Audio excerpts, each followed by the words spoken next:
শীতকাল, বড়দিন, নতুন বছর, এই সময় কলকাতাবাসীদের কাছে একটি পছন্দের ডেস্টিনেশন হলো আলিপুর চিড়িয়াখানা, যার আর এক নাম আলিপুর জুওলজিক্যাল গার্ডেন। সেই জন্য আজ আপনাদেরকে সঙ্গে নিয়ে অনলাইনে 50 টাকার টিকিট কেটে চলে এসেছি আলিপুর চিড়িয়াখানাতে।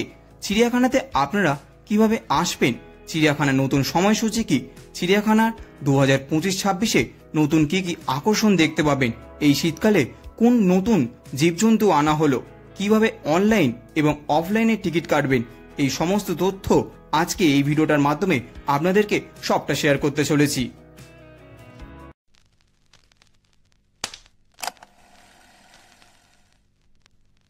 নমস্কার বন্ধুরা, আশা করি সকলে ভালো আছেন এবং সুস্থ আছেন। একটি নতুন ভিডিওতে আপনাদের সবাইকে জানাই স্বাগতম। আজকে আমি এসেছি কলকাতা আলিপুর চিড়িয়াখানায়।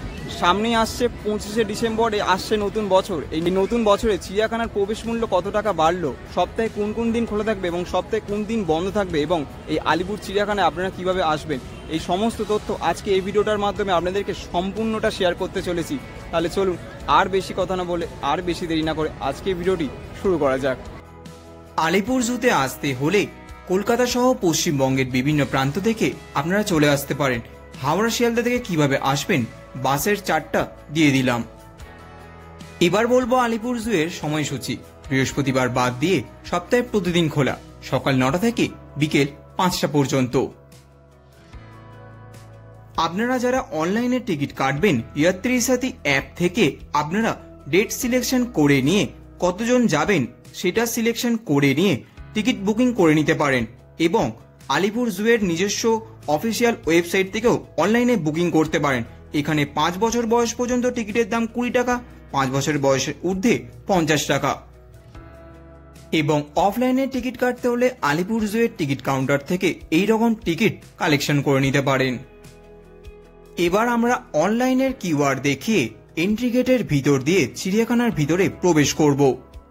ভিতরে প্রবেশ করলাম, চলুন জুটা আপনাদের ঘুরিয়ে দেখাবো। এই হলো কিন্তু জুয়ের এন্ট্রি গেট।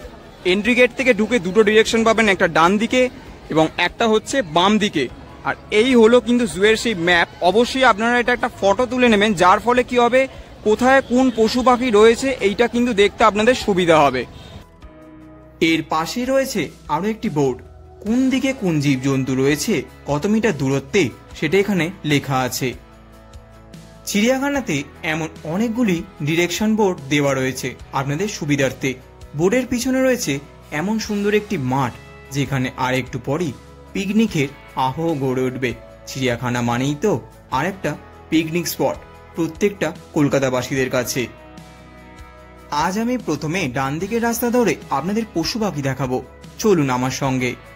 এন্ট্রি করার পর ডান দিকে যে ডিরেকশনের রাস্তাটা চলে আসছে, এইখানে এগুলো কিন্তু আপনারা এইখানে টয়লেট পেয়ে যাবেন, যেখানে জেন্টস এবং ফিমেল দুটোই রয়েছে। 4টি উজ্জ্বল রঙের ম্যাকাও পাখি পাশাপাশি বসে আছে, তাদের পালকের ঝলক রোদে আরো মনোমুগ্ধকর লাগছে। এই হলো কিন্তু ম্যাকাও সেকশন। ম্যাকাও সেকশনের ঠিক অপোজিটেই রয়েছে কিন্তু এমু পাখি, ময়ূর, বিভিন্ন পাখি কিন্তু এখানে রাখা রয়েছে। চলুন আপনাদেরকে একটু দেখাই।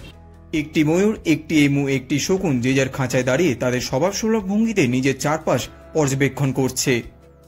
ম্যাকাও, পিকক এবং এমু পাখি দেখে সোজা চলে এলাম কিন্তু এবার আমি একদম এই সারস পাখির সেকশনটায়। চলুন আপনাদের একটু সারস পাখি দেখানো যাক। বেশ কয়েকটি সারস পাখিকে জলের ধারে শান্ত ভঙ্গিতে দাঁড়িয়ে থাকতে দেখলাম। সারস পাখি দেখে কিন্তু এই সোজা রাস্তাটা আমি হেঁটে এলাম। এটা হচ্ছে কিন্তু এলিফ্যান্ট সেকশন। চলুন আপনাদেরকে এলিফ্যান্ট দেখানো যাক। হাতিটিকে একদম সামনাসামনি দাঁড়িয়ে তার বিশাল দেহ আর তার লম্বা সুর সহ দেখতে পেলাম।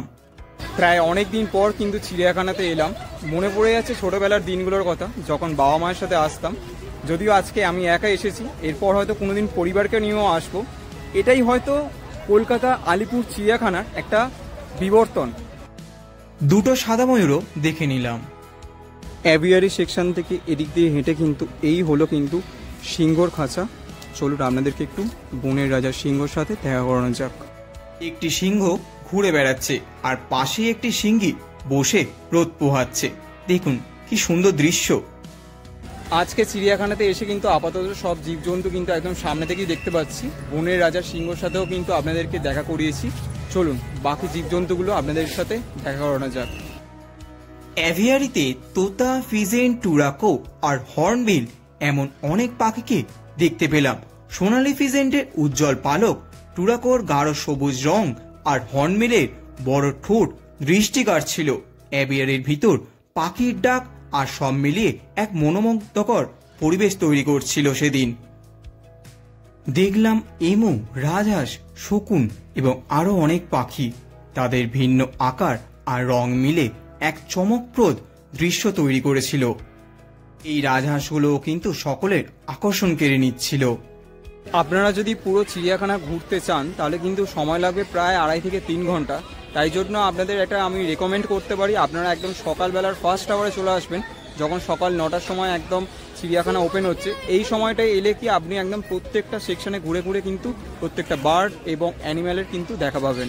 লায়নের সেকশনটা ছিল কিন্তু ডান দিকে এবং আমার বাঁ দিকে রয়েছে এই মুহূর্তে কিন্তু একটা অ্যাভিয়ারি সেকশন, এবং এইদিকেও কিন্তু অস্ট্রিচ রয়েছে, এবং এর পাশে ঠিক উল্টো দিকেই রয়েছে কিন্তু হিপোপটেমাস। চলুন হিপোপটেমাসের যদি দেখা পাই আপনাদের সাথে একটু দেখা করাই। হিপোপটেমাসটা কান নাড়াচ্ছে, তার সাথে ইনি রোদও পোয়াচ্ছেন। চিড়িয়াখানার এই ঝিলটা বেশ বড়। এই ঝিলটা কিন্তু চিড়িয়াখানার ভারসাম্য বজায় রাখতে নির্ভরশীল। চিড়িয়াখানার ঝিলের উল্টো দিকেই রয়েছে অনেক ফুড স্টল, যেখান থেকে আপনাদের খিদে পেলে অনেক টিফিন কিংবা সলিড ফুডও কিনে নিতে পারেন। এই রকম ফুড স্টল ভিতরে অনেক দেখতে পাবেন। শিয়ালটি নিজের ভঙ্গিতে বসে চারদিক বেশ পর্যবেক্ষণ করছে। নেকড়েটিকে দেখুন, নেকড়েটি কিরম শান্তভাবে ঘুমিয়ে রয়েছে। দুটো ওয়াইল্ড ডগ দেখে নিলাম, এদিক ওদিক তারা দুজন ঘুরে বেড়াচ্ছে। একটি হায়না দেখতে পেলাম, হায়নাটা বেশ সেটির তলায় বসে কিছু খাবার খাচ্ছে হয়তো। এবার দেখব royal Bengal tiger, white tiger এবং সরীসৃপ প্রাণীগুলোকে। অনেক তো জীবজন্তু দেখালাম আপনাদের, চলুন এবার বাঘ মামাদের সাথে আপনাদের দেখা করানো যাক। রয়্যাল বেঙ্গল টাইগারটি বসেছিল, এত লোকজন দেখতে পেয়ে ধীরে ধীরে সামনের দিকে চলে এলো। তার শক্তিশালী দেহ আর তার উজ্জ্বল চিহ্নিত গায়ে ডোরা ডোরা দাগ দেখে সত্যি দেখার মতো ছিল। চোখে চোখ পড়তেই ভয় আর বিস্ময় মিশে এক উত্তেজনা অনুভূতি হচ্ছিল। এই হলো সাদা বাঘ। সাদা বাঘটি শান্তভাবে আরামসে ঘুম দিচ্ছে। তার কোমল সাদা লোম হালকা রোদে ঝলমল করছে। পাশের পাথরে শুয়ে থাকা অবস্থায় তার বিশ্রামের মুহূর্তকে আরো শান্তিময় দেখাচ্ছিল। জ্যাগুয়ারটি চারপাশে ঘুরে বেড়াচ্ছে, সতর্ক চোখে সবকিছু পর্যবেক্ষণ করছে। তার দেহের গাঢ় পেশি শক্তি স্পষ্টভাবে চোখে পড়ে। প্রতিটি পদক্ষেপই তার আত্মবিশ্বাস আর চাঞ্চলতার ছাপ ফেলছে। অবশেষে দেখতে পেলাম খ্যাঁক শিয়াল। এখানে বেশ কয়েকটি খ্যাঁক শিয়াল রয়েছে, নিজের ভঙ্গিমায় সবাই ঘুরে বেড়াচ্ছে। টাইগারের সেকশনটা কিন্তু ওইদিকে, আর এই রাস্তা দিয়ে হেঁটে এসে কিন্তু এইখানে কিন্তু রয়েছে রাইনোর সেকশন। চলুন আপনাদেরকে রাইনো দেখানো যাক।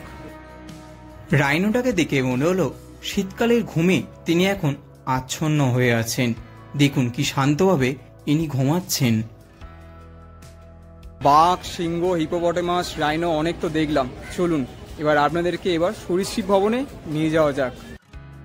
এই হলো সরীসৃপ ভবন। চলুন ভিতরে প্রবেশ করি এবং প্রত্যেকটি সাপ আপনাদেরকে দেখাবো।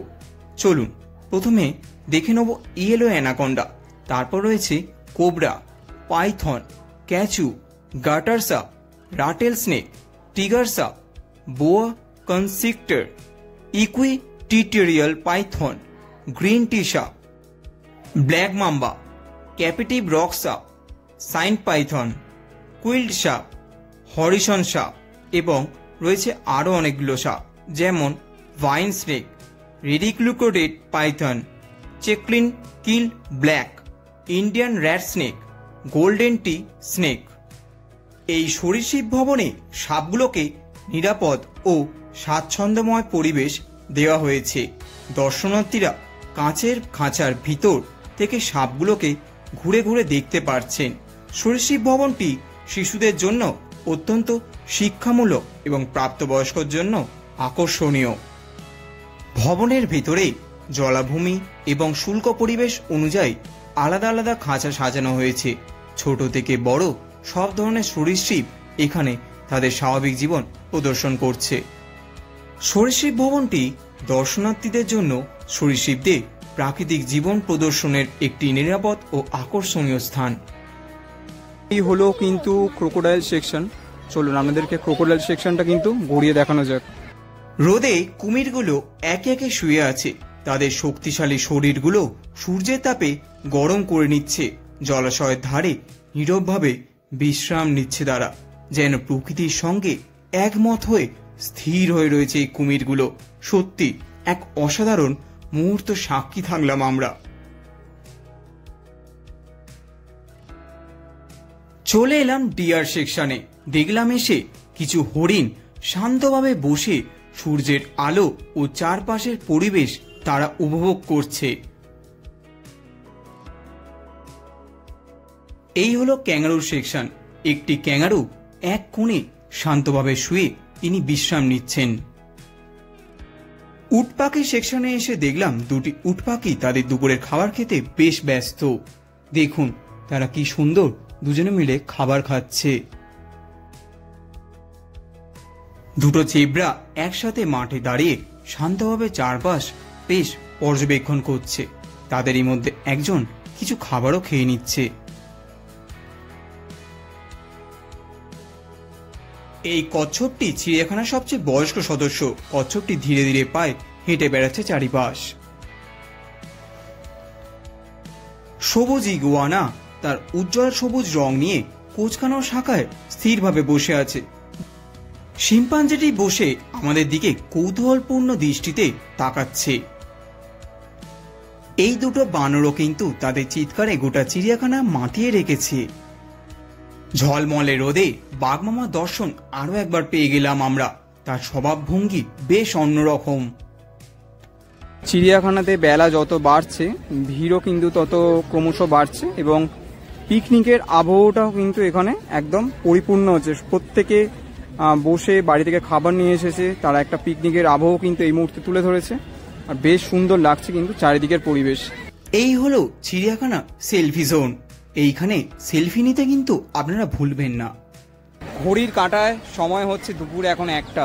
অলমোস্ট আমরা সকালবেলা 10টায় চিড়িয়াখানায় ঢুকেছিলাম। সব জীবজন্তু মোটামুটি দেখেছি।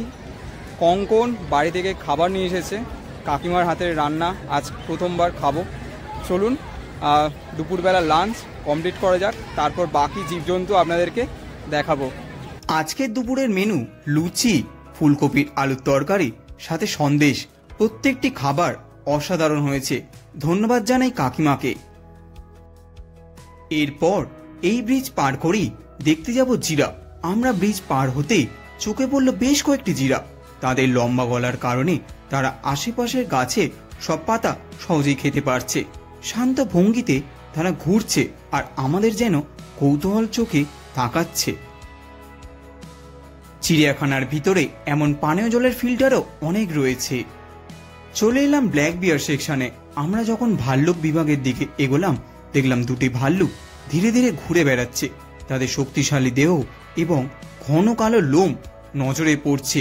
কিছুক্ষণের জন্য তারা স্থির হয়ে চারপাশ মনোযোগ দিয়ে তাকাচ্ছিল। দেখুন কত কিউট দুটো ভাল্লুক। ঘুরে ঘুরে আমরা শেষমেশ এক্সিট গেটের সামনে পৌঁছে গেলাম। এই গেট দিয়েই আমরা বাইরে বের হব আর চিড়িয়াখানার সমস্ত প্রাণী দেখার অভিজ্ঞতা এইখানেই শেষ হলো। বাইরে বেরিয়ে বলবো চিড়িয়াখানাতে আপনারা 2 হুইলার কিংবা 4 হুইলার নিয়ে এলে কত টাকা পার্কিং চার্জ দিতে হবে। চিড়িয়াখানাতে পার্কিং চার্জ হলো 2 হুইলারের জন্য 50 টাকা এবং 4 হুইলারের জন্য 100 টাকা। শেষ হলো চিড়িয়াখানা ভ্রমণের অভিজ্ঞতা। এইখানেই শেষ হলো আমার আজকে চিড়িয়াখানা ভ্রমণ। কেমন লাগলো আজকের ভিডিওটি অবশ্যই আপনার মূল্যবান কমেন্টটা আমাদের কমেন্ট বক্সে জানিয়ে আসবেন। ভিডিওটি যদি এত অবধি আপনার ভালো লেগে থাকে তাহলে ভিডিওটি অবশ্যই লাইক করবেন এবং চ্যানেলটা অবশ্যই সাবস্ক্রাইব করবেন, কারণ এই শীতকালে আপনার জন্য নতুন নতুন ভিডিও কিন্তু আমাদের চ্যানেলে আসতে চলেছে। তাহলে চলুন দুর্দান্ত একটা ডেস্টিনেশন নিয়ে, দুর্দান্ত একটা জার্নি নিয়ে খুব তাড়াতাড়ি আপনাদের সকলের সাথে দেখা হচ্ছে। ততক্ষণ সকলে ভালো থাকবেন এবং সুস্থ থাকবেন। স্টে টিউন বং লার্কার।